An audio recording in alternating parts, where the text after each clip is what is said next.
Power on.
Okay.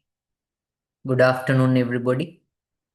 I think everyone can hear me. Afternoon, sir. Good afternoon, Good sir. afternoon, sir. Uncle Good here. afternoon, sir. I can hear you. Yeah. So I wanted to give you again a model question paper for this one, but I failed. So so I will show you it. I will give you it next week. So in order to make the examination, not examination easy, but to make your preparation easy. I can't say examination is easy. Of course, it is not difficult, but it is not for the purpose of making examination easy, but your preparation easy. So the things are not complicated. So, however, I I could not do that this week. I missed it. So I will definitely do it next time, next week. So I will give you a model question paper so that you can use it uh, in order to prepare, get prepared for the examination. Okay, apart from that, I think still the examination department is scheduling the uh, exam date schedule. So still, I think it's not yet to be finished. So as soon as they complete it, they figure it out, they will send it to you. And yes, today's lesson we were talking about karma, the Buddhist idea of karma, and last week it was venerable uh,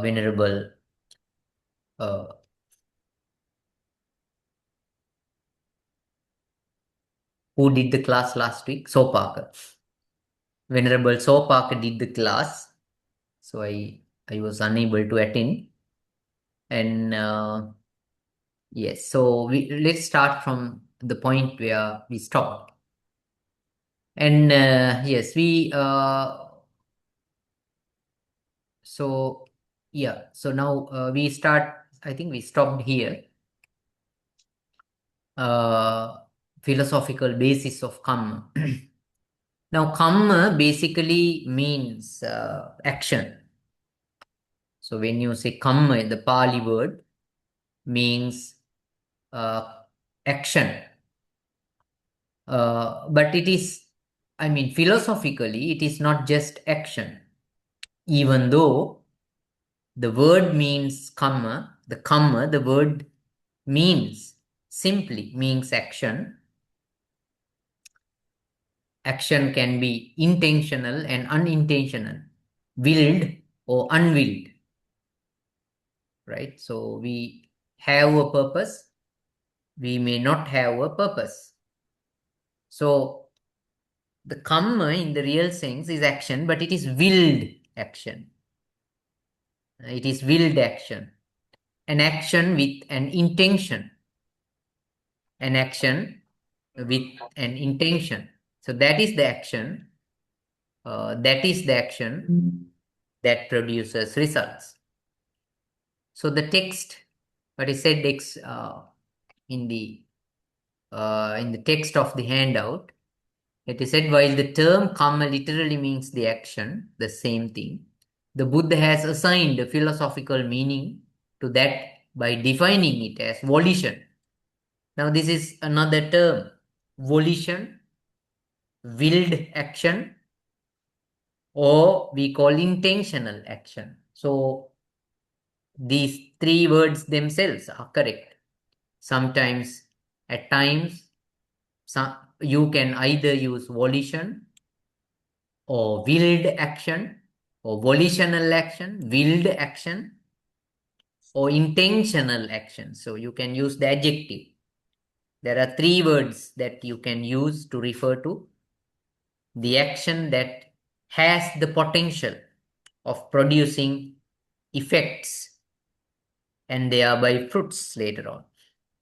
So what are the three words? You can say there could be other words as well. Basically, you can use volitional actions, willed action, and what is the third one? What is the third one? Volitional actions, willed actions. So you can say Intentional. intentional. Accordingly, it is not the mere action, but intentionality. Intentionality. That word is also here. Intentionality behind the action. That is regarded as moral action. So, moral responsibility is only if the action was conducted with a purpose, with volition, with will and intention. So whatever the use you are using, it is okay, it is correct. This has the same meaning. Now, there was one story about a blind arhat, and this is found in the Dhammapada commentary. And as soon as he became an arhat, he went blind as a result of a previous kamma that he conducted in one of his previous lives. He used to walk every in the morning every single day. As soon as he got up, he used to walk on the ground as a kind of habit. When he went blind, after he went blind, he, as it is normal, did not notice the small creatures that had come off the ground on the rainy days. Now in India, in this particular region, now we also see in other parts of the world also sometimes with creatures, but in Sri Lanka I don't have this experience. I don't have this experience in Sri Lanka, but when I learned this story in my childhood, I tried to memorize. Dear respected, no. I will give you exam. The areas areas I will give you a model question paper, right? And areas, yes. So yeah. And next week I will definitely do. This week I failed to do that. So now what did I say? Yes. Now this venerable did not notice that creatures, small creatures, had come off the ground due to the water sunken into the soil. In order to safeguard their life, they had come off the ground. And when the monk was walking, he, without notice, stepped on them and killed them. And the people charged him. People charged against him, and then the Buddha, having come to know that, he clearly showed that without intention there cannot be no result. And he was not actually doing a bad karma because there was no intention. So that's a very philosophical position. A very philosophical position about the karma in Buddhism. Only a willed action, and other people are not going to accumulate any action. And there is a very famous phrase in Buddhist tradition, and most of the Buddhists, learned Buddhists know without definitely know. And this is called Chetanahang Bhikkave Kammang Vadami Chetayitva Kammang Karoti Kayena Vachaya Manasa. Chetanahang Bhikkave Kammang Vadami. I advocate karma. I advocate karma as willful action, willed action, or intention. The intentional action I call karma, kamma. Chetayitva kammang karoti. Having willed, having intended, the kamma is conducted either by the body or through the body or through the word or through mind. Now this is very famous, and most of scholars and Buddhists know that, but it is philosophical. So this is what we call moral responsibility. The moral responsibility lies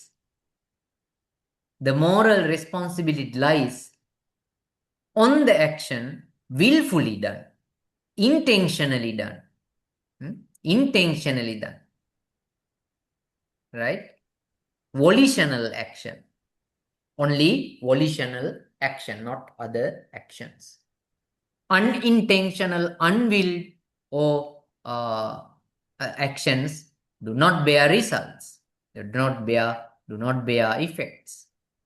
Right? Chetanaha bhikkhave kammang vada. Chetayitva kammang karoti.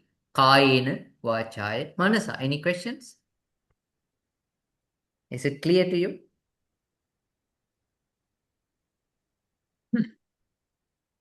Yes, very clear, Bante. Thank you. Okay. Moral aspect of kamma is another dimension. I have added different dimension. And moral aspect of karma. Okay. Now that is the philosophical aspect of karma, and that is, I have not discussed in this handout the further developments of karma. There are many development. There is a considerable development in the karma doctrine, as we find in the text, the commentaries, and also in the Abhidhamma.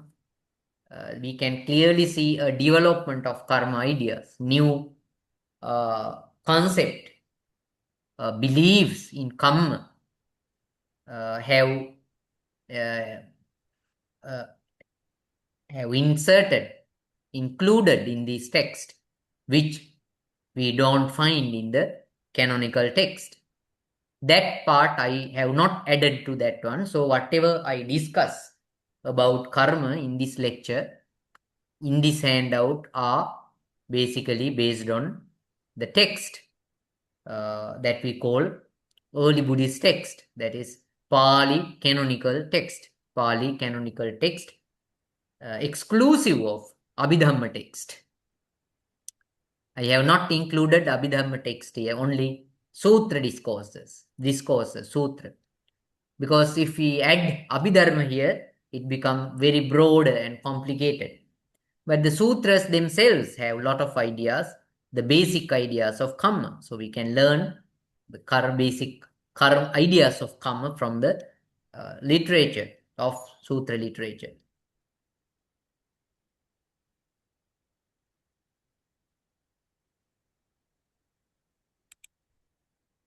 Now, what does this say? Buddhism presents karma as a dynamic process that allows for personal responsibility, ethical development, and spiritual liberation. That is very important. Karma is personal responsibility. That is, if you do, now these three terms can be elaborated very much. It can be elaborated very much, right? These we have not elaborated, but we can elaborate it if you are interested in. If you want, you can elaborate them too much, because three of these dimensions of karma are themselves very broad discussions. Very broad discussions. The personal responsibility. Yes, I do an action and I bear result. I do an action, I bear results. Now, even though it is very simple, it is very complicated. Now, as an explanation, this is very simple. Whoever does an intentional action has to bear or undergo its results, undergo to experience its results. That is very simple, but it's not as simple as this sentence say. Even in the sutras, as we see, it's very complicated. Now we are going to talk about a few discourses later on, right? Later on, because some sutras, especially we are talking about, even I have given in this handout the very famous sutras, the two sutras. One is Chula Kamma Vibhanga Sutra, Chula Kamma Vibhanga Sutra, and the other one is Maha Kamma Vibhanga Sutra, the smaller one and the greater one. Smaller one, Chula Kamma Vibhanga Sutra, is very simple as it indicates. Chula kamma vibhanga is a small, or we would say, uh, smaller version, less complicated version, less complicated version of karma, because the simple version is that you do something and you get a result of similar nature. You do something, you get a result of similar nature. But when you come to Mahakamma Vibhanga Sutta, that is complicated. And there Buddha talks about contradictory situations. What do you mean by contradictory? Opposing situations, where the being experiences karma in an opposite way, not in a similar fashion, which means he doesn't experience something similar to what he did. Say, he did something bad, according to Chullakamma Vibhanga Sutta, he has to repent, experience something bad, awful, nasty. But in the Mahavakamma Vibhanga Sutta, it is reported that having done such things in this life, he may enjoy heavenly realms. He will enjoy happiness in the heavenly worlds even. That is also a possibility. So the fact that somebody has done a karma,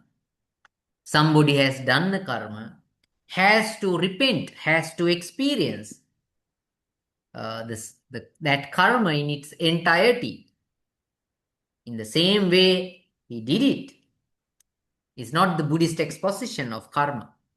Is not the Buddhist exposition of karma. So it needs to be, more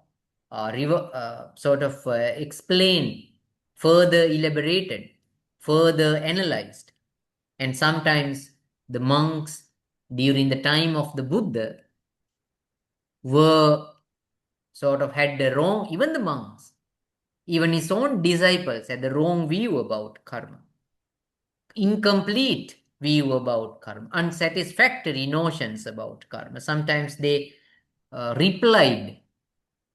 they taught other people about karma, but it was not correct. It was not correct. And the Mahan Kamma Vibhanga Sutta itself is a very good example. The Kamma Vibhanga Sutta talks about one particular monk who interpreted karma in a wrong manner. And Buddha accused him. Because he was completely wrong, and being a novice, being a very junior monk, he gave a categorical answer to a heretic, and who accepted it, not accepted in the real sense, but gave an answer to that particular person, and this was related to karma, and that was wrong. And that heretical person was not satisfied because the answer itself was illogical. So there are instances as such. The monks, the disciples of the Buddha themselves, because of their ignorance, they were not fully knowledgeable about karma. Right? So this complicatedness is there. So the moral responsibility, even though now moral responsibility generally talks about the fact that if you do something, you have to bear the result of it. It is more complicated. So these are the things that we are going to talk in relation to the sutras like Chullakamma Vibhanga Sutta, Mahakamma Vibhanga Sutta, Lonapala Sutta, Potaliya Sutta, and also some other discourses. Right? That is one aspect. Another aspect is ethical development. And there is an ethical development. It's not about just bearing fruits. It's not about just undergoing the results of it, but it is also about ethical development.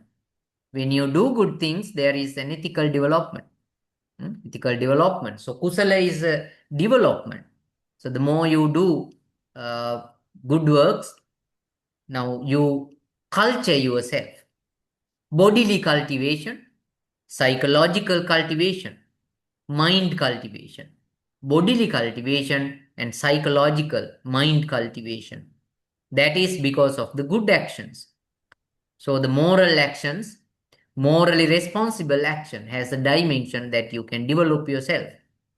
So the Buddhahood, Arhanthood, and also an Arhanthood, and becoming a noble person, listening to Dhamma, and even the heavenly world, heavenly experience, being born in the heaven, all these things are results of good action, morally responsible action. So karma has this dimension. And the last one is spiritual liberation, the liberation from samsara. Okay, the liberation from samsara. Without good conduct, there is no freedom. The freedom is possible only you have accumulated lot of punya and kusala, both punya and kusala, not just punya. Punya, and there is a difference. I have also indicated that, and there is a difference between kusala and punya, the wholesome actions and the meritorious actions. The wholesome acts, but both have results.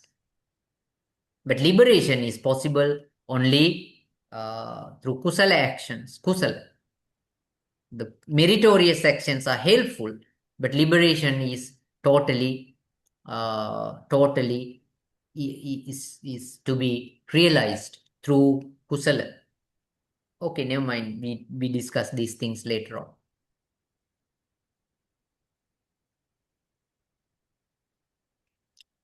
Okay, karma functions within the broader framework of Paticca Samuppada, dependent origination, which describes the interconnected chain of causality and conditions that are led to suffering. Karma function within the broader framework of Paticca Samuppada or dependent origination, which describes the interconnected chain of cause and conditions that lead to suffering. Okay, karma is another aspect is karma is closely related to dukkha or sukha. If it is bad, if karma is bad, the end result is suffering. If karma is bad, the end result is suffering, dukkha.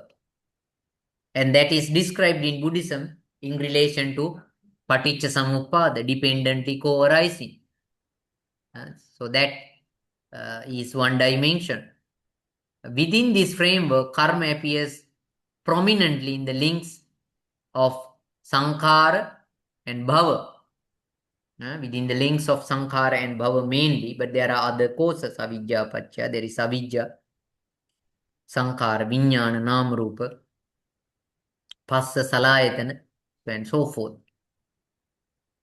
Volitional actions rooted in the ignorance condition consciousness in further rebirths. The volitional actions within this framework, karma appears prominently in the links of sankhara and bhava. Volitional actions rooted in the ignorance condition consciousness in future rebirths. In this sense, karma is not merely a moral idea, but is intimately tied to the continuity of existence and cycle of birth and death. Now, karma is, now when you talk about moral responsibility, okay, the moral responsibility of karma, now it also has the dimension that the suffering and way out of suffering is described in relation to Paticca Samuppada formula. Paticca Samuppada formula. So suffering is described into that, starting from avidya, vidya paccaya sankhara, sankhara paccaya vijnana, vijnana paccaya nam rupam, like that. Okay, so other things I have not broadly described here, but basically we need to keep in mind that there are these three dimensions. One dimension is that the moral responsibility, ethical development, and spiritual development. Three of these dimensions are associated with moral responsibility or the karma, teaching of karma. the teaching of karma. Uh, there is moral responsibility and there is ethical development. You nurture your body and mind, right? The other one is spiritual liberation. Liberation.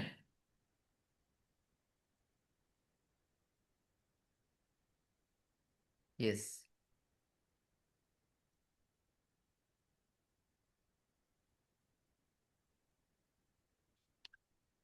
Okay, now this is directly related to the first thing actually. The moral responsibility, personal responsibility. This one is directly connected. Now, this one is directly connected. What I have, uh,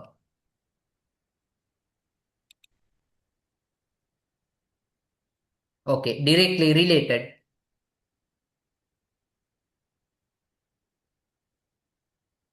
to these two sutras.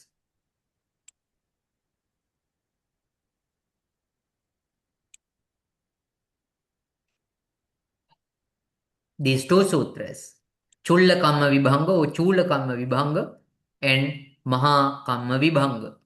Chula Kamma Vibhanga and Maha Kamma Vibhanga. As I told you, Chula Kamma Vibhanga is simpler and the Maha Kamma Vibhanga is more complicated account.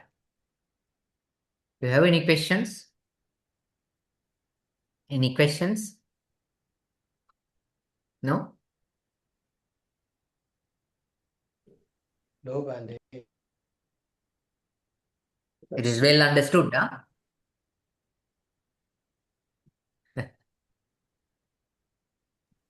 Karma means you get what you give.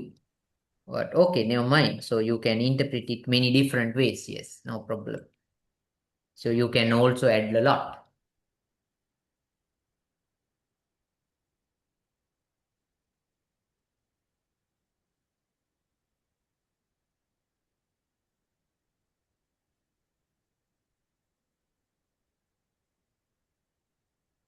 There's a Okay. nice question, and there's a nice question in the chat box. On Mimamen asked something. In the chat box, let's see the Yes, nice please. question, Thomas. Yes.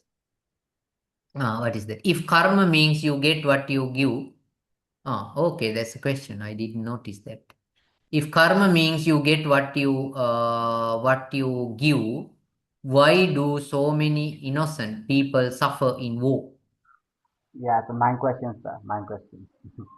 Your question. Is it really just because of their own karma? Oh. Mm.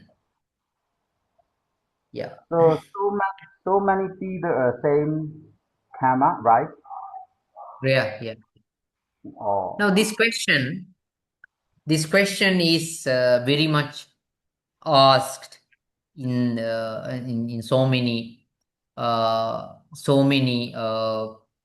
on so many occasions, and sometimes very satisfactory answers have been given, and sometimes we don't need to uh, listen the answer yes. Some people don't want to answer to listen to accept the answer yes, rather than they want to hear some sort of flexibilities of karma. And especially the modern scholars want a more flexible answer. But if you look at this broadly, now there is now Buddha definitely say Buddha definitely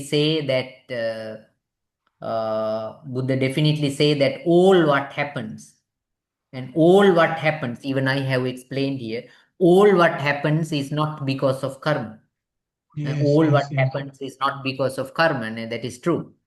But and the other thing is that karma is very complicated, because no one is there to categorically to pinpoint a particular experience of a particular person and say that this is because of this karma. So it is that complicated. Only probably a Buddha is capable of saying that. But if you look at Abhidharma, it is basically if I talk from the Abhidharmic point of view, the literature that I quite often use to get answers, that I cannot find answers from the Tripitaka literature. Most of our awful experiences are because of karma. Because now you can't deny that. Because as far as our experience is concerned, now there is a way. There is a way that your life is somehow determined by karma, in a way that you have to undergo a certain type of suffering. It could be a birth in a particular area. It could be a birth with a very particular psychocorporeal composition. Now look at that. If you have a particular psychocorporeal composition, you have a possibility to get certain diseases which other people don't have. And if you are born in a particular region because of karma, and you are subjected to experience the pleasures and pain that many other people don't have. Now we in Sri Lanka don't have such a suffering. Even the time of during the time of 30-year war, we have not experienced the suffering in the places like Gaza, in modern Gaza. So the people in Gaza, the suffering that is experienced by these people is a huge amount of suffering which we in Sri Lanka in the recent times have never experienced. So this major sufferings, of course, have a karmic basis. It's a karmic basis. So in today, I think we tend to divide that is this small kids. So some people I have heard that they say that what type of bad thing have these small children done?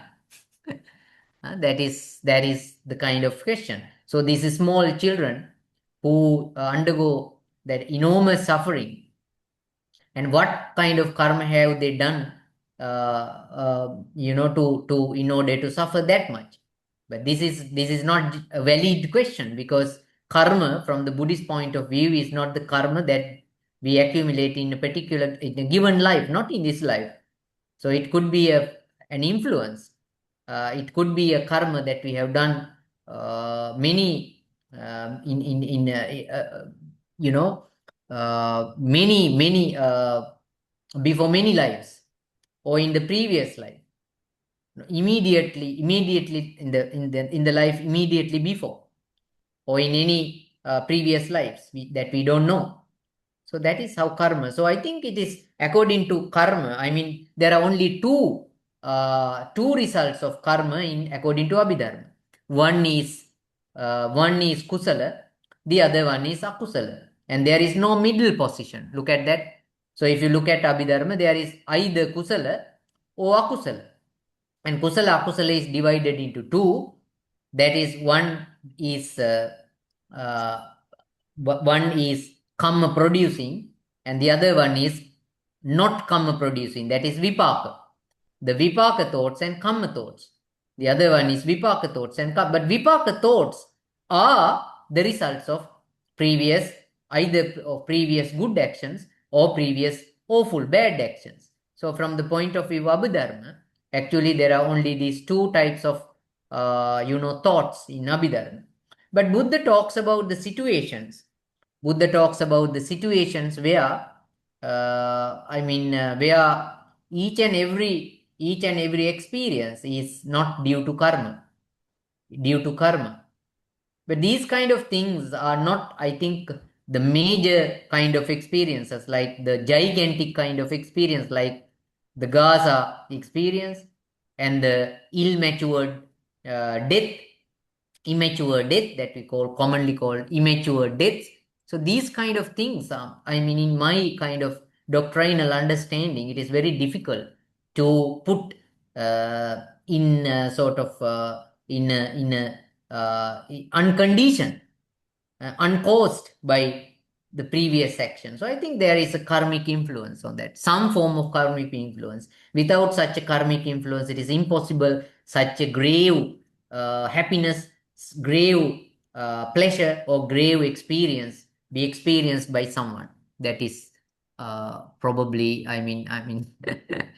this is not a satisfactory answer by many.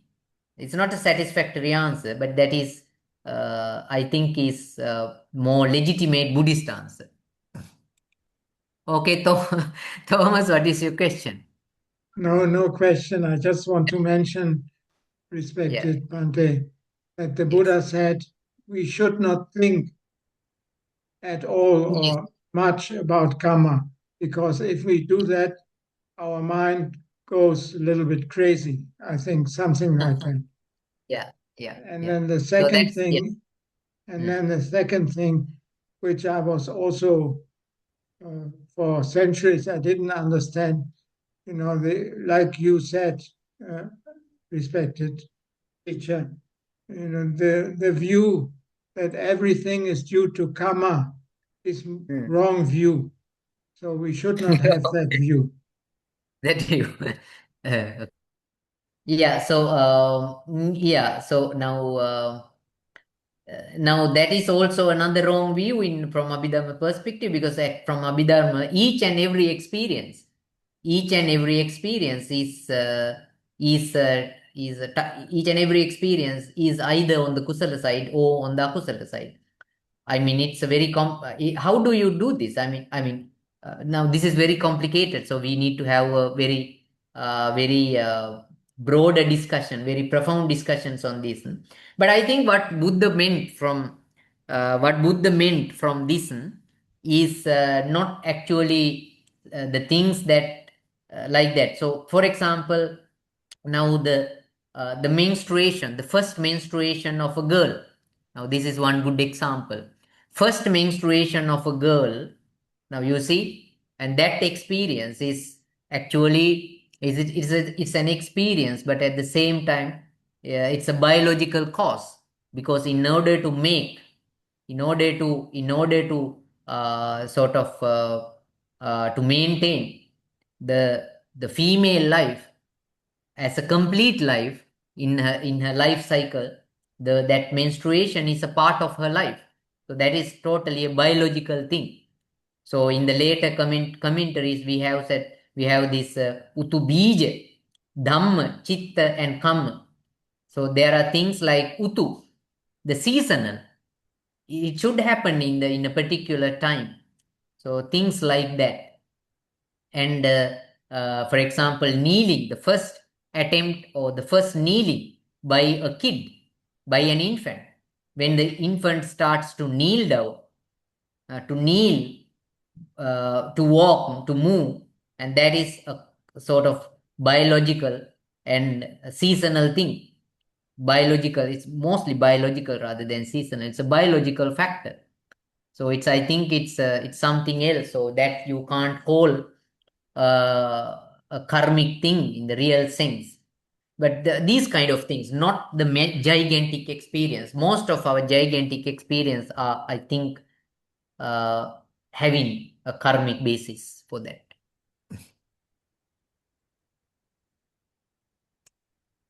Okay, so there are two important discourses. One is Chulla Kamma Vibhanga Sutta, and other one is Maha Kamma Vibhanga Sutta. Chulla Kamma Vibhanga is the simpler version. Some person do some good work, and a similar experience is experienced. Some person does a bad action, and similar awful experience is bad. If you kill, and then your life will be shortened. They are having abandoned killing living beings, abstain from killing, and are scrupulous, compassionate, willing, compassionate for the welfare of the living beings. He will be in the heavenly destination. But if he returns to the human state, he is reborn long life. Like, look at the long live, and of the conduct lead into the long life. So the similar kind of experience. So that, I think, is the simpler version. But contradictorily, the Mahakamma Vibhanga Sutta has a totally contradictory opinion. And this is the sutra where Buddha criticized Venerable Samidhi. I think this is a sutra that you have to carefully study. You have to carefully study in this sutra, I think sometimes we may misinterpret this. In this sutra, I think I mean, this is very good. This is a very profound and needy discussion. You need to read this one very carefully. The sutra is very important. Now here the Buddha's discussion is that now the if we don't if we are not going to talk about the basic narrative of the story, what happened in the discussion between the heretics and the Venerable Samidhi. So that is the narrative. But if we take the essence of the story, Buddha shows four types of person. One is doing good, one is doing bad, experience bad. One is doing bad, experience good. One is doing good, experience good. Contradictory. Yeah. So the opposite side. The other one is doing good but experiences awful experiences. So these are the four.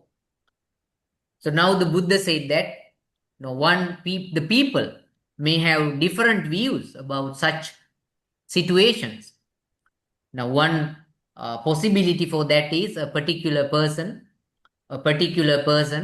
having cultured his mind gain the particular ability, retrocognition, and such a person has the ability to see the past lives of a particular person, and he can visualize, he can experience the past lives and sees the four types of people: the one who did bad and enjoyed awful result, one he did bad in one life and then experienced good results, good experiences, and also the opposite way, one who did good but experienced bad experiences, like that. So when you have that kind of ability to cognize, to retrocognize, then you will see these types of person. But Buddha says that if the first person has the view that everybody who does that everybody who does that everybody who does that everybody who does bad, I say, everybody who does bad are subjected to experience bad experiences, and that Buddha says is to be wrong. That Buddha says to be wrong. That because it doesn't happen that way. Immediately after doing a bad thing, or because of the fact that you see a particular person does bad things, does not necessarily mean that he experienced bad results because of that action, or he may also experience good experiences. So that is the point of view. So there, I think Buddha explains the reason why. The reason given in the Mahakamma Vibhanga Sutta is that because there could be different phases in one particular person's life. In a particular phase, in a particular period, he may be doing bad, but afterwards, he might be doing good things. And there are many people as such.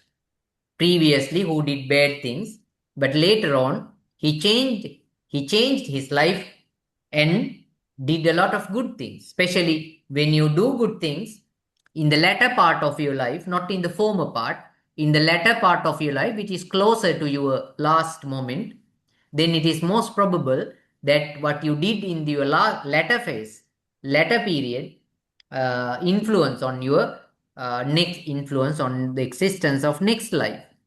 So that is the answer Buddha has given. That is the answer the Buddha has given in case. Actually, in this sutra, even though it's about the time. Thì nó online không? It's about. Ừ. Sorry, don't talk.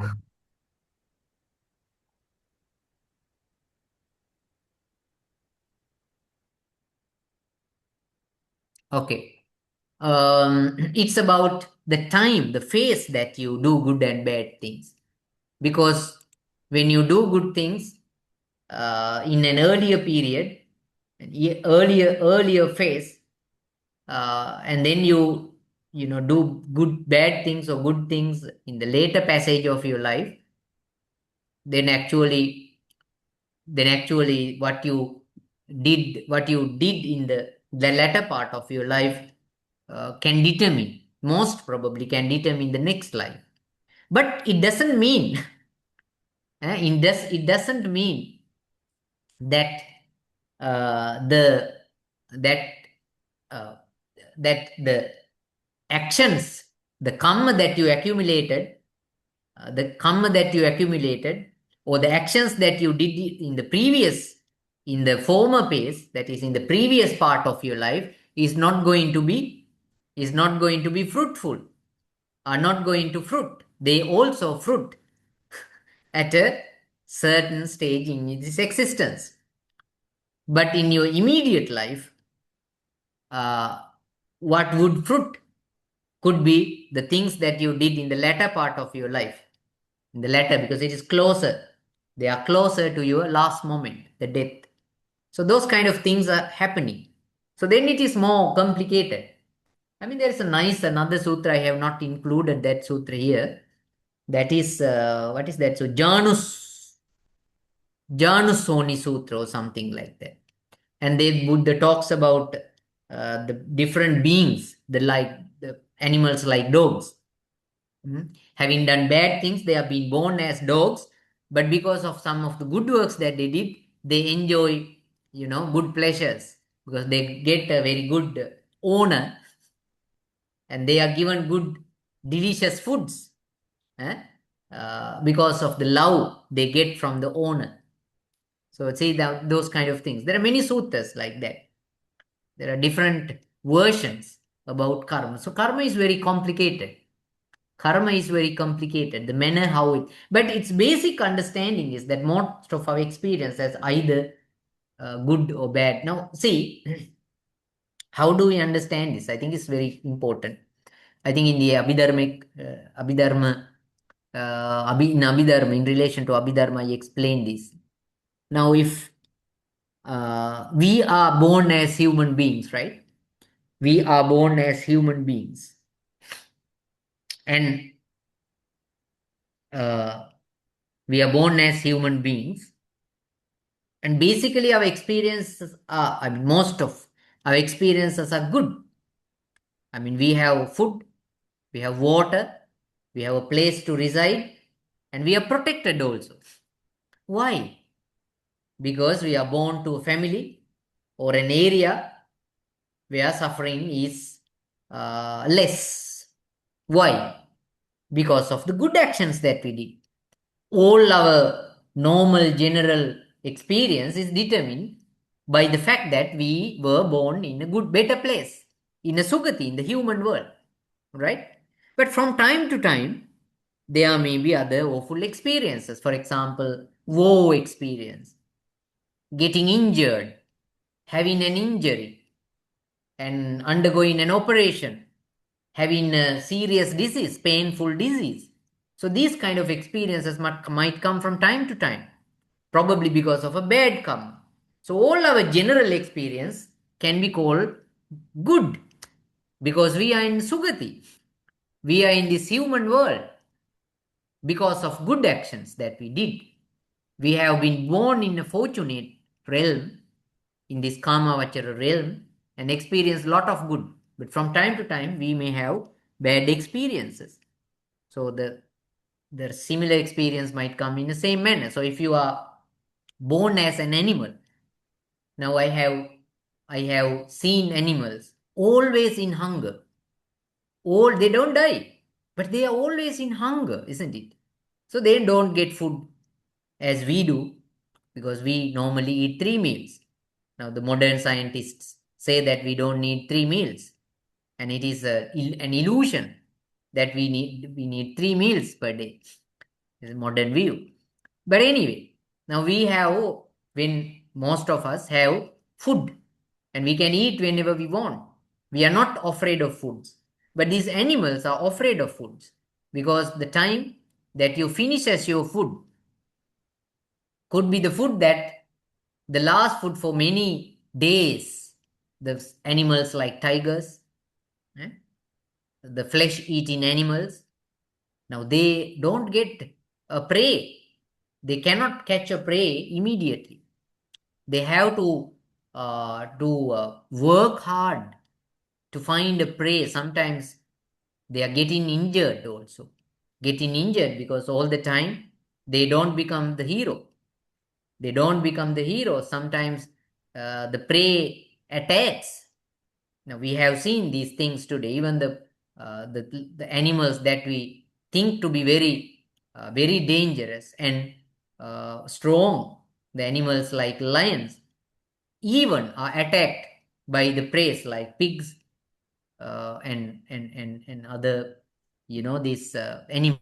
That's a life of suffering, because hunger is there and fear is there. Always fear. I have seen a very unwanted cat. Unwanted in the sense that a cat that quite often visits my house to get some food from me, and I treat him, and occasionally, but I understand how fearful he is. All the time, when a small minute sound is heard, he looks up and searches. Why? Fear, because that is the life they have. I think we cannot understand the suffering they undergo. Huge suffering, animals. Now they are protected at my house. He's not vulnerable in my house because there is no danger. But there is a constant underlying fear is there in their mind. So that is why naturally, even they respond even to the minutest sound, which is strange. Back is fear. So we can think that all his experience in its life, these fears and all that, is painful, is a misery, in a kind of misery. There is no guarantee of foods. There is no guarantee of protection. There is no guarantee of, health, safety. So that experience is determined by the fact that they were born in a unfortunate state. Tirachana yoni, animal kingdom. So most of it, but from time to time, he may get beautiful experiences, like some, few days, that cat gets food for me. Now he came to me at its age, probably of I say 9 years. Now it's it's a matured cat now. I can understand that. So before that, definitely it did not get the sufficient food, and I can understand that. Now he is a little bit fatter, because he all the time gets food, sometimes 3 times sufficiently, and it got now it's a good period for it's a pleasurable period, probably because of the fruits, because of it could be a fruition of the actions that he did in another life. And some of the good actions probably cannot fruit in this animal life.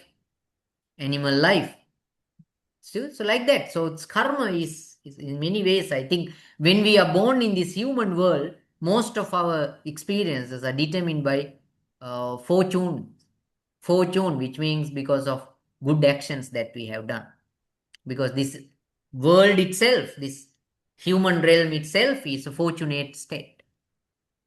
Is an extra discussion, but I think it has some points to think about.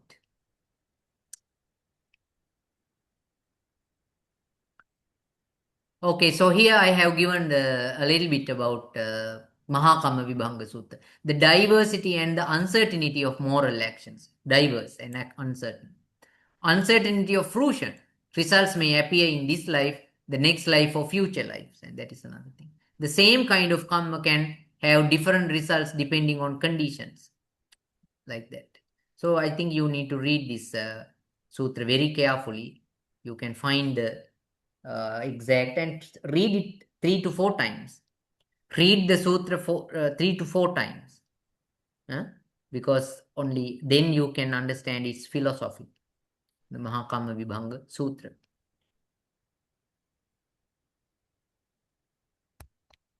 And one of the beautiful simile that Buddha used to explain kamma was the simile of river and salt. River and salt. Now this is found in the Lonapala Sutta. I am very interested in this sutta, Lonapala Sutta. In the Lonapala Sutta, Buddha says the effect of the saltiness, the salt, the saltiness of salt. If you add salt, if you add or mix a pinch of salt, if you add a pinch of salt with the water in a cup, aloka, I'm in a lecture. So you can meet me. Did you do the lecture today? Oh, yeah. You did. Okay. So can you meet me at 3? I'm sorry. Right. Yeah. Okay. But if you cannot, okay. So then we can meet another day. Okay. You have lecture now. I have lecture now. Okay. What do you prefer? To meet another day or today? Today 3. Another day. Send you my home. Please send to my Gmail to Kalani mail account. You have 2 mails. 2 mails. The Kalani mail, because the email that you send the documents, the email that you send these documents to is now I think it's hacked or it's not working somehow. Okay. I see my PowerPoint for next presentation. You send it to my WhatsApp then. Okay. I will check it. Okay.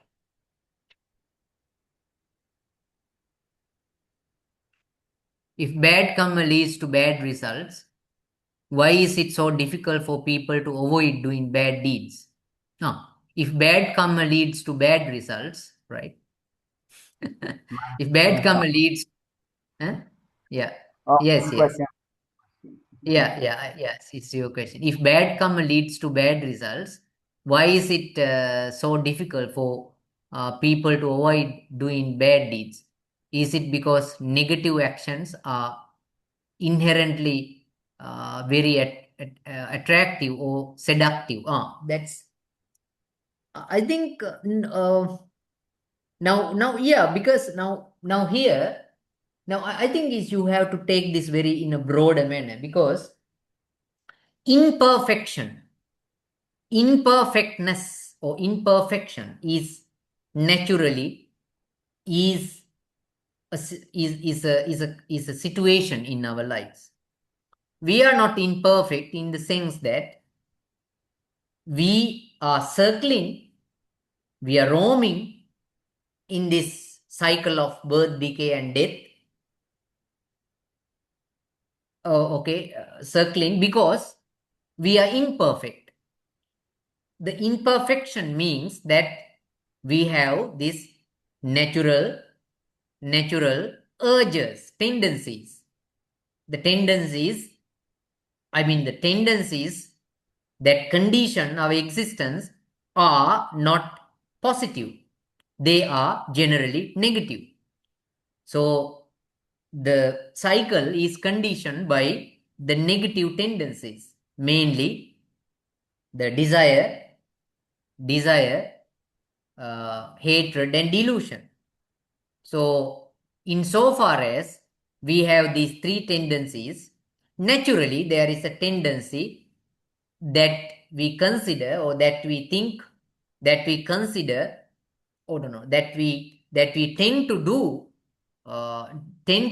bad than good in many circumstances. So therefore, insofar as we are in this samsara, in the circle, of course there is this tendency to do bad. You can't avoid that. The tendency is do, but in our mental culture and also the civilization, of course, it is a part of mental culture, avoids bad to some extent. Now, most of us, the monks and the lay devotees, the laymen, committed monks, committed lay people, the lay people committed to the teaching of the Buddha and the practice, avoid bad. But the natural tendency of our psychocorporeality is to do bad because we are with latent tendencies, what are called anusaya.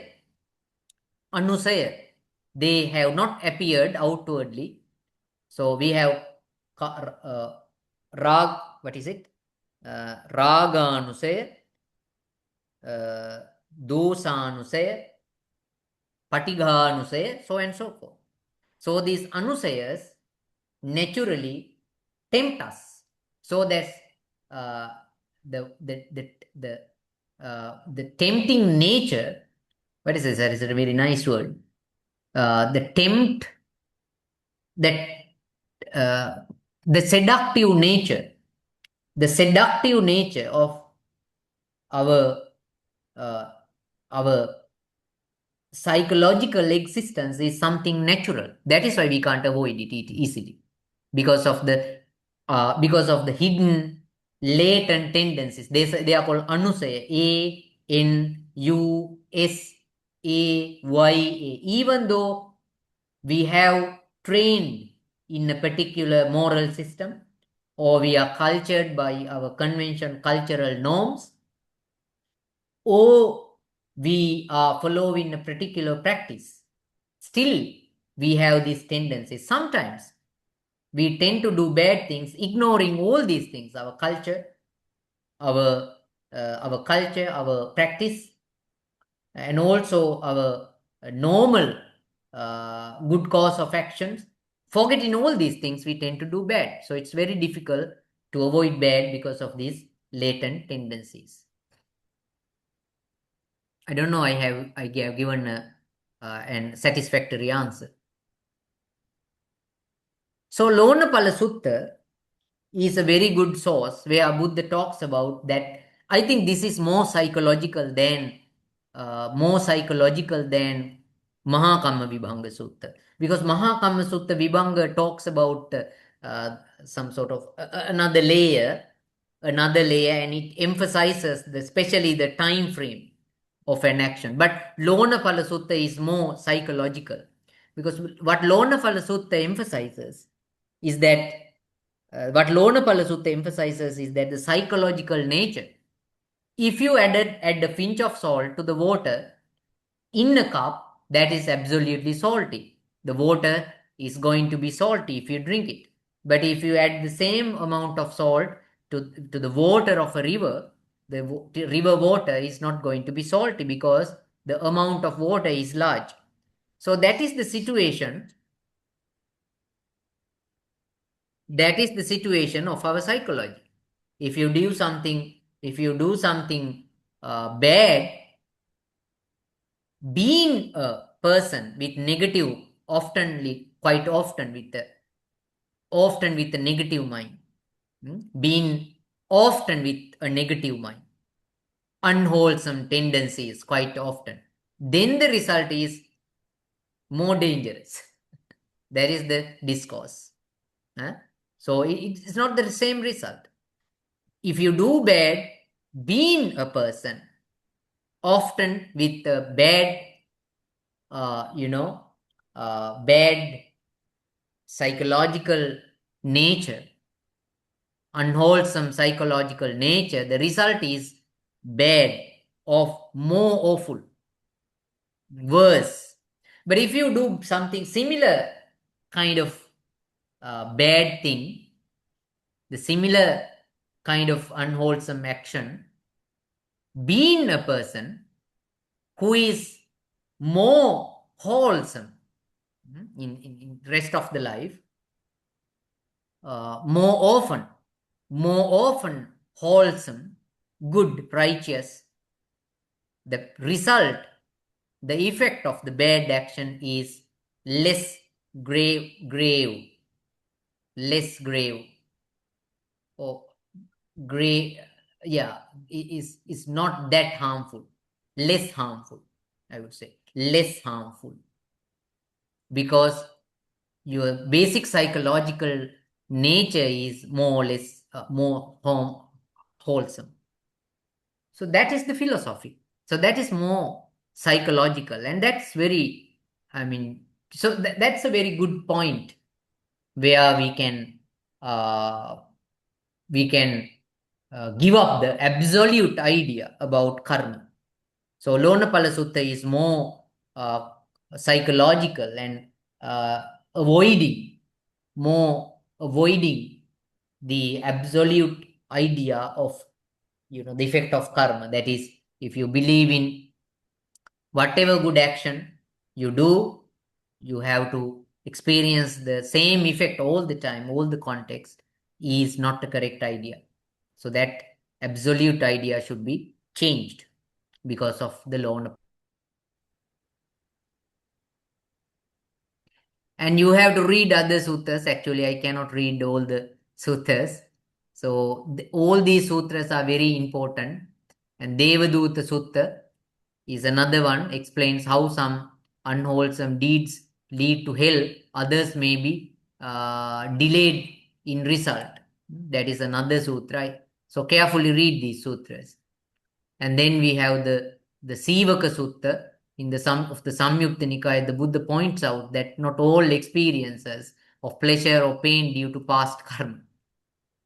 Now, in the Sivaka Sutta of the Samyukta Nikaya, the Buddha points out that not all the experiences of pleasure or pain are due to past karma. So this is a very specific kind of doctrine, and all the the pain and pleasure is quite.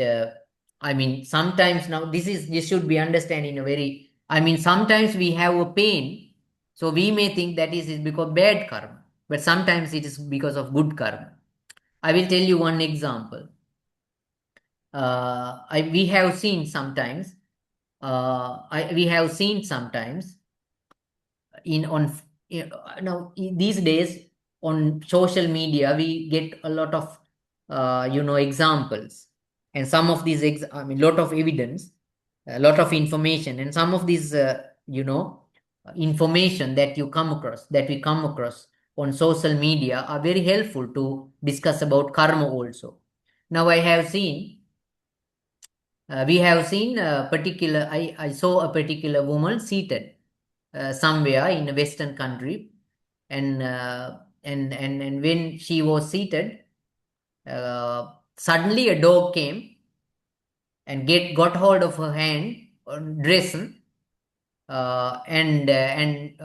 pulled her back, and because of this pulling of the dog, and it was a sort of a big dog, moderately sized dog, the woman fell on the ground.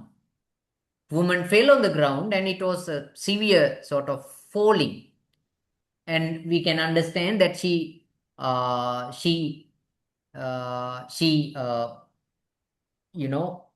her body hit the ground hard, and that was definitely painful. But immediately after that, we saw some vehicle comes.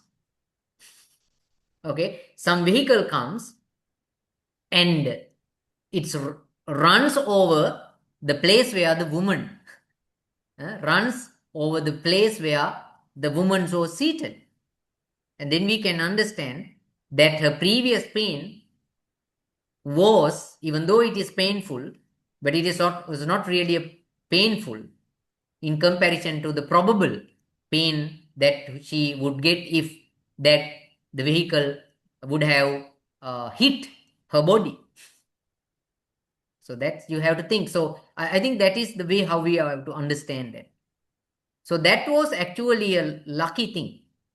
The pulling back of the dog, and the consequent falling on the ground, and the pain, even though it is painful, that was because of, we may think, it's good karma. So even though the first the painful experience outwardly seemed to be as a result of bad karma, but it is a good karma. So all the time, the pleasures and pains cannot be labeled as the results of good and bad.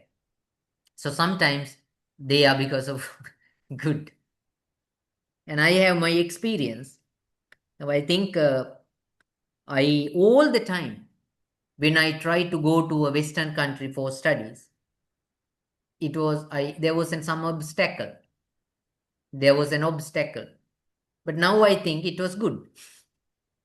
During that time it was painful because I was always trying those days to get to, because there is this tendency in Sri Lanka to go to West and to get education there. But I think that now my belief today is that it was good that I was not able to go that way, because I think that if I had gone, I would have been influenced by some of the Western critical knowledge of Buddhism, which I would not be able to change throughout rest of my life. But nowadays, I think it was very lucky not to have gone there, because now I think it's always it would have been it had been it had been a fortune not to, not now, but previously. If I go in my middle age, when I was a young person, my life could have been determined by the kind of conceit that I would get because of the Western education. Because when you have an education in the West, normally you think that you are now that is the tendency in Sri Lanka today. The people who get Western education have a lot of conceit. So they look down, they look upon other people, look down upon other people who got the education in Sri Lanka or in the Eastern countries. But now when I think about myself, thinking about my ability to inquire into Buddhism in a freely manner, because today I inquire or rationally investigate Buddhism in a very freely manner, not being influenced by Western ideologies. So that in a way was a blessing in disguise. My inability to go to West to study was all those obstacles were blessings in disguise.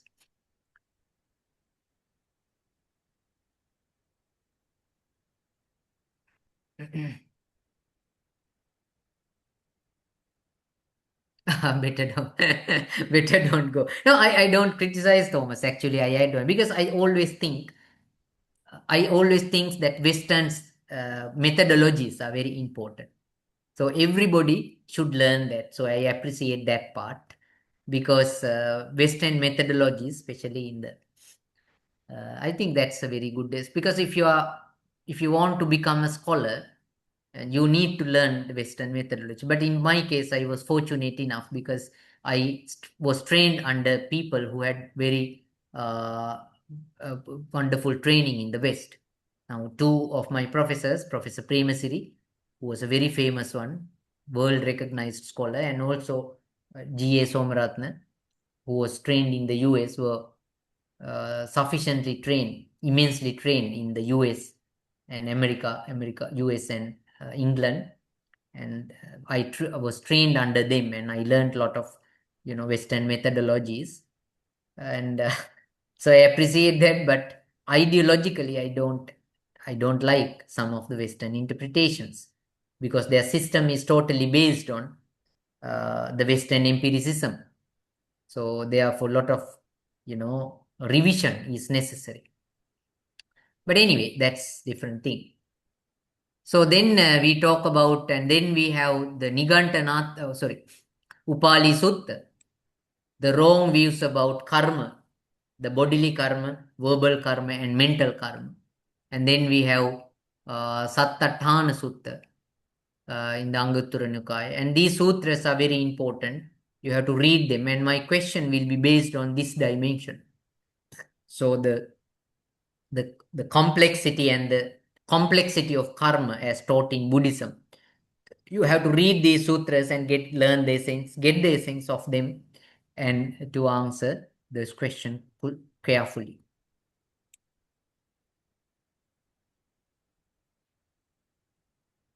I think this part was added very late because this is about karma. When we talk about karma, we have these two dimensions, that is kusala and punya. I think one of my articles contain this part. Also, one of my articles also contain this part, the description about kusala and punya. And kusala and punya should be understood differently. So the basic understanding of kusala and punya is that kusala is actually not punya, punya is not kusala. Punya contribute to kusala, but they are totally different. Because punya has tendencies, kusala doesn't have tendencies. That is the difference. Punya is meritorious, kusala is not meritorious. Punya is a sankhara, whereas kusala is not a sankhara. What is sankhara? Avidya pachaya sankhara. Avidya pachaya sankhara. Kusala is not a sankhara, but punya is a sankhara. Punya bisankhara. Look at that. Punya bisankhara, apunya bisankhara, anindya bisankhara. Punya bisankhara means the nature of mind, the psychological tendencies. Okay, sankhara is the tendency, basically, the tendency of the mind to enjoy. That is basically sankhara. Sankhara is basically the tendency of the mind for joy, enjoyment, entertainment.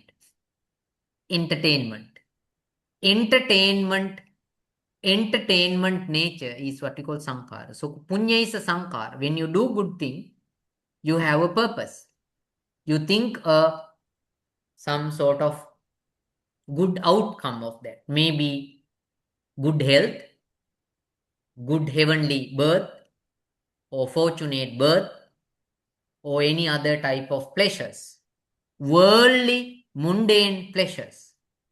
Worldly, mundane pleasures are expected. So that is an abhisankar. Punya abhisankar. Punya abhisankar. It's a sankar. And kusala is not a sankar because when you have or when you do a kusala, there is no expectation of mundane results. So in order to become an arhat, you need punya just in order to support. Just in order to support. But truly, for you to emancipate, you need kusala, not punya. You need punya, not kusala. Not kusala, not punya. So meritorious, if you closely observe, now that discussion is, I think, is not necessary. If you look at the discussion, here, you will understand that punya always, now these are the kusala actions. Now these are the kusala. Kusala are always discussed in relation to spiritual cultivation. Chattaro Satipattana, mindfulness, for mindfulness. What is for mindfulness? We are now for mindfulness simply means now we have so many descriptions of four bases of mindfulness. So yes, 4 bases of mindfulness, very technical, but simply it means we are very careful about our bodily behavior, feeling, perception, and consciousness. Right? Consciousness. So if you behave in a certain way, okay, if you behave, if we bodily behave in a certain way, that could be attached to our unwholesome tendencies, right? So now that you can easily understand. So if you, for example, do killing, good example. If you kill, that is a bodily action, right? That is unwholesome. right? That is unwholesome. But if we are sure about that our action is not going to be harmful to myself and another one, that is going to be wholesome. For example, if you have a very good music, to attachment to that music is not something mindful. It does not belong to four bases of mindfulness, because you have that attachment to that. You have that attachment to that. So that's not kusala in the real sense. So appreciation of music is kusala, wholesome, in the general world, in the ordinary conventional world. But in the spiritual world, that is not a wholesome action.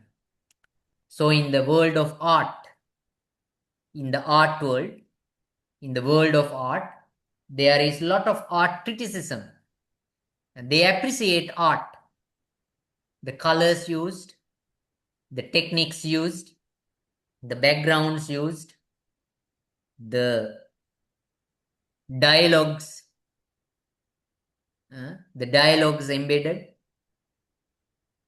and music,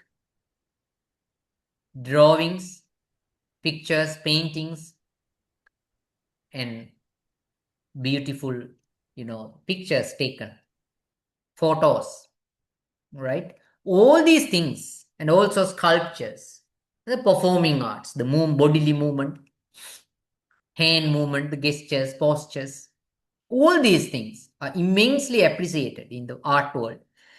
Sorry. In the world of art. Aren't they? Yes. But when it comes to spiritual side, there is not kusala. There is manifestation of attachment. The Buddha says that ummattakam idam bhikkave nacham. When you dance, you enjoy your bodily movement, right? Like this. You enjoy your bodily movement. Attachment is there. That's an attachment, another manifestation. But if you beautifully dance with all these hand gestures and bodily movements, that is enjoyable and that is appreciable. But that not for a person who is going in search of freedom. The freedom, what is called kusala, does not include that as a wholesome thing. So same applies to body, same applies to vedana, perception, sanya, sankha, sanya, and chitta, consciousness. Like that. So simply that is mindfulness. 4 exertions, chattaro sammapadhana. 4 exertions, chanda, chitta, virya, vimansa. You have to check where is my interest is, chanda, like. Where is my consciousness is, my effort is. What am I going to do? What am I endeavoring for? Virya, vimamsa. What am I searching for? What am I searching for? Am I searching for something wholesome, or am I searching really something what we call sumptuous or lascivious, temptress? We have to think. Am I going in search of wholesomeness or something temptress? We have to check. 4 exertions, 5 spiritual powers, Panchabala, like that. So these things are exclusive of enjoyment, entertainment, mundane entertainment, right? But punya, there is entertainment. Now, for example, even in this ritual things, we have a lot of rituals. There is entertainment. Don't you think there is entertainment in rituals? Yes. Now I have seen these dancelers. They enjoy quite a lot. And there is also certain attachment. There is a certain attachment attached to that action. Not all the time. I don't say all the time, but sometimes there is some sort of attachment or hatred. So I have seen the people controlling the queues. If you have been to Sri Lanka during the Vesak season in May and the Poson season in June, you can see a lot of arm stalls, dun sellers. Thomas, have you been to Sri Lanka? Yes, right? Yes, Several times. Bhante. Yes, Bhante, I have been I know, 2 times. one time. Yes. So in June, in May and June, lot of now, yesterday I saw a lot of arm stalls. But the way how they do it is very, uh,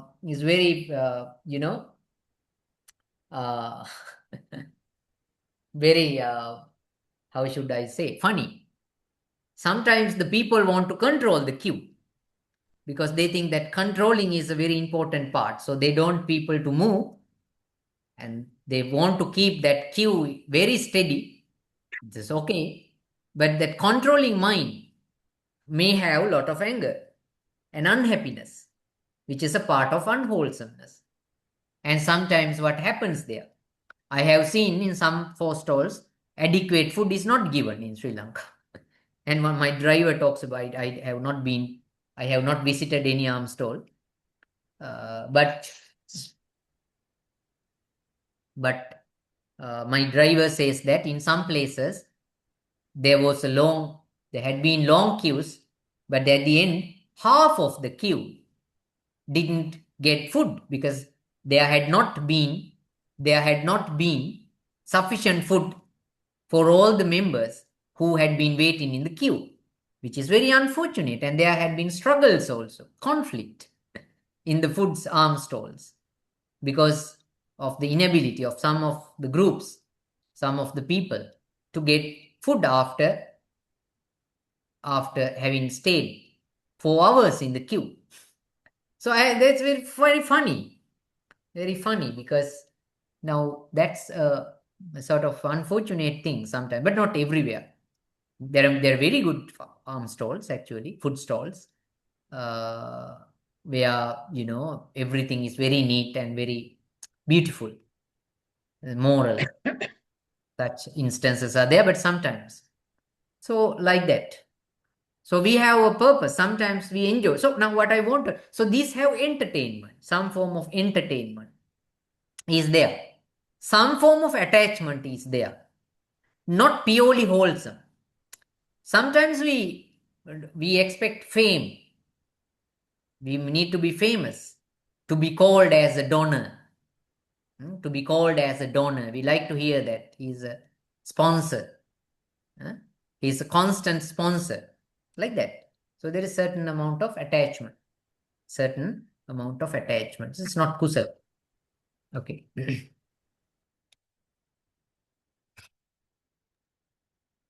And even these big rituals, sometimes the people who do big rituals in the premise of Ruan Velisaya, in the temple of tooth, and also in the sacred bow tree in Anuradhapura, we have seen a lot of gigantic elaborated rituals. And how the people behave in those rituals is very funny again. Very, very rigid. Very rigid. No outsiders can contribute to that sometimes. Only the group can, do the good acts, perform the meritorious acts. No other people are allowed to come like that, and like that. So there are many ugly things in some of these rituals. A lot of controlling, and sometimes, and there is lot of what is profits. Some people, some people actually do these meritorious actions in order to earn money sometimes, because they collect a lot of money. Only a small portion out of that is spent for the meritorious action, ritual. Rest of the things is used for personal purposes, which is very bad. So this is it's absolutely wrong, misguiding, cheating people, isn't it? So things like that. So the difference between kusala and punya is elaborated in the statement that the monks is expected to be the. So there are very good statement given said by the Buddha to demarcate between kusala and punya. Now this one is yoda punyancha papancha bahetva brahmacharya. The monks is expected to become in the practice by leaving aside both merits and demerits. You don't need both merits and demerits. Both needs to be given up. Bhavitva brahmacharya, in order to come to true practice. Here brahmacharya means true practice. In order to come into true practice, you have to give up both punyancha papancha, not only papa, sin, demeritorious, but also punya, meritorious. Both need to be abandoned. The Buddha is endowed with all factors of kusala, but devoid of all akusalas. He has given up, abandoned all akusala, but is endowed with all kusala, wholesome. All wholesome qualities are with the Buddha, but he has excluded, voided all akusalas, unwholesome. So difference is there. Now this discussion is about what different things, chronology, the differences of punya and kusala, but basically kusala technically applied to liberation related practice. Kusala means either wholesome or skillful based on this discussion. Kusala is technical term Buddhism for good conduct. It's a technical term. Punya is not a technical term. Punya was a common term used by all the religions. Vedic people, Jains, everybody used punya. But kusala, of course, it was a pre-Indian term, pre-Buddhist term, but Buddha used it in specific technical meaning. That is wholesomeness. That meaning of kusala does not occur any other religion. Skillfulness and wholesomeness. These two meanings of kusala is unique to Buddhism. Kusala is the technical term in Buddhism for good conduct. In some contexts, the two terms are interchangeable. Interchangeable means sometimes kusala is used for punya is, but in my article, I have said that this interchangeability doesn't mean that they are the same. They are the same because sometimes when you do good, when you do wholesome actions, there are merits. Without any expectation even, there are merits. That's why this interchangeability is there. And while doing meritorious actions, there could be situations where you are wholesome. Definitely, if something is meritorious, your mind shifts from attached thoughts to non-attached thought. That is the custom. So it's very difficult, but wholesome is totally different. If, in a technical sense, the wholesome thought cannot be mixed up with unwholesome thought. They are separate. If you don't understand this, please tell me. Or if you have any questions, please let me know. I think we can stop the class today a little bit early. Any question? Yes, Venerable Sir. Yeah. I just wanted to hear your comment. Do you think Abhidhamma kamma contradicts with the Sutanta kamma doctrinally? Again, please. Okay, there is a doctrinal understanding of a kamma in Abhidhamma. And also there is a doctrinal understanding of karma in Sutanta Suttas.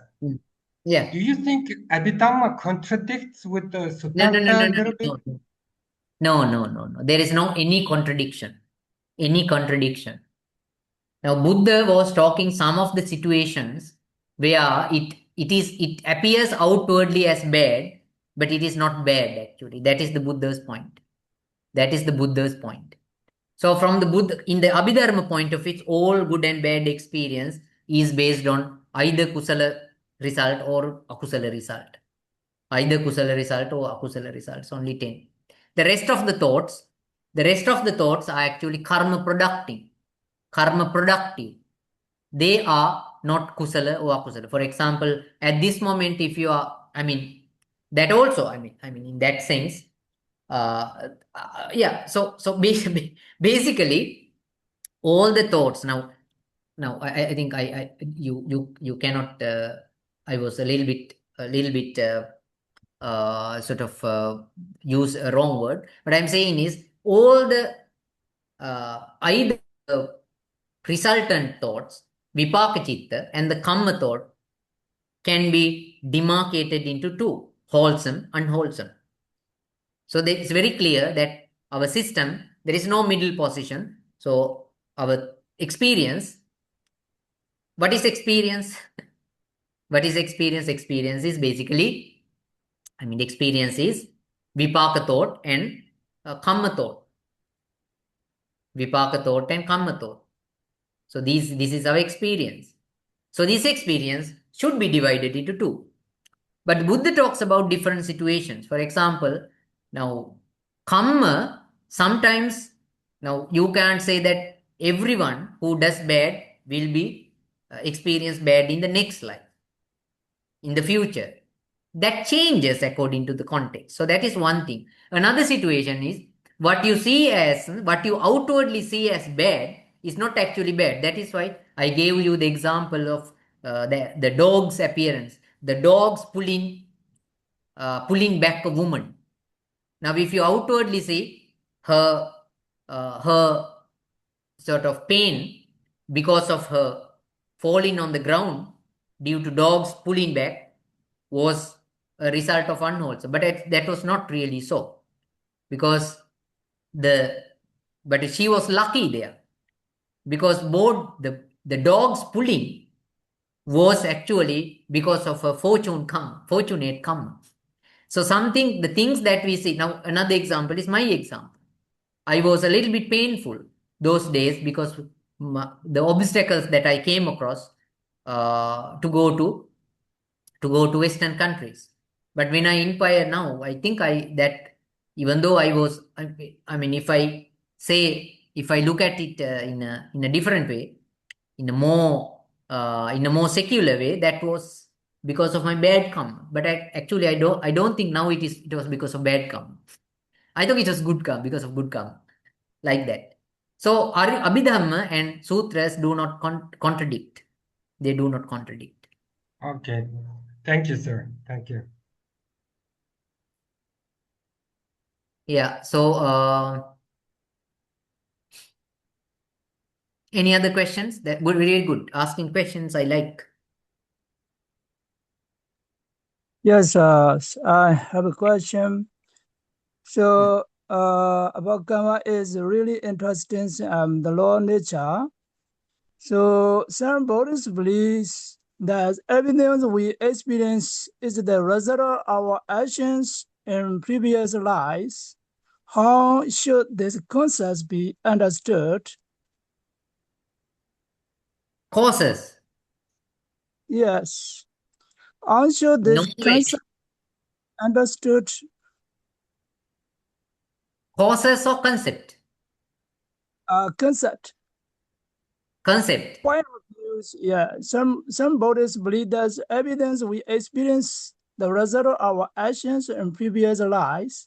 So in that concept, in that point of views, how should be understood? Yeah. Now, if I understood correctly, my answer to your question would be, but now everything, I think, from the Abhidhamma point of view, everything we experience has everything, all our experience has a karmic basis. But our labeling is different. Labeling goes wrong. That is the thing, according to my understanding. Our labeling goes wrong because sometimes we may label something to be bad or result of a bad action, but to be certain, it can be a result of a good action. So that labeling is the problem. Otherwise, all our experience has a karmic basis. Now I am lecturing to you. Now why? It was because I was born as a human being. If I were to born as an animal, could I give lectures like this to you? Could I be able to teach you to talk about Dhamma? No. Because all my potentials, my ability to teach Dhamma to you based on my being born as a human being, which is fortunate. That is kusala. That is a result of fruition of good kamma, right? Fruition of good kamma. But if we label, sometimes we go wrong because we don't actually know what karmic effect is behind that appearance. I think that is the problem. I don't know whether you understood it. Thank you. Thanks. Got it? You got it? Do you want me to explain again? Yes. Got it, but not completely. Not To be honest, I got it, but not completely.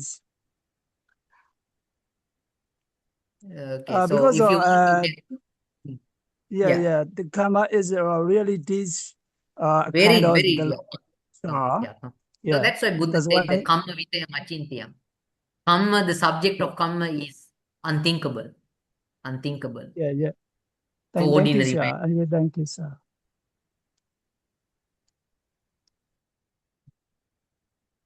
Okay, with that, I hope we can stop the lesson. So we will meet next week with another lesson, and that is about epistemology.